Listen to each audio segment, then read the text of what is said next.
What archaeological excavation techniques reveal ancient catastrophes? Imagine uncovering a story written in layers of earth, where each layer tells a part of a sudden, dramatic event from long ago. That's what archaeologists do when they search for signs of ancient disasters. They use a mix of careful digging and high-tech tools to find evidence of floods, volcanic eruptions, earthquakes, or fires that changed human lives forever. These methods help us understand not just what happened, but how people responded to these sudden events. The first step often involves physical excavation.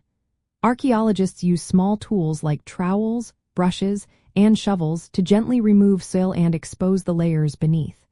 They record every find carefully, noting its exact position. This helps them piece together the sequence of events. For example, a sudden deposit of ash or a layer of flood sediments can tell a story of a disaster. They also use grid systems to divide the site into sections, making it easier to map where each layer and artifact is found.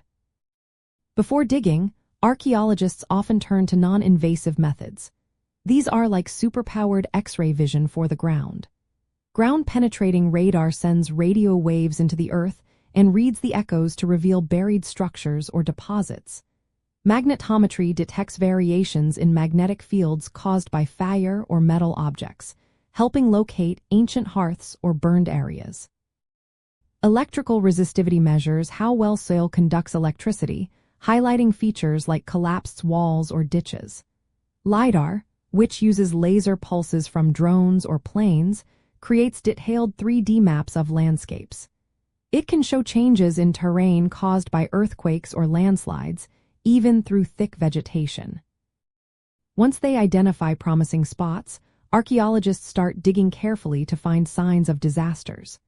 They analyze soil layers, looking for abrupt changes like volcanic ash layers or flood deposits. These layers often contain materials like marine shells or volcanic pumice, which confirm the event. They also use specific techniques like the Wheeler Kenyon method, which divides the site into small squares or grids. This helps control the excavation and keeps track of where everything is found. In some cases, they find human remains or artifacts that reveal the scale of the disaster. Skeletons in mass graves or burned objects can tell stories of sudden death or destruction.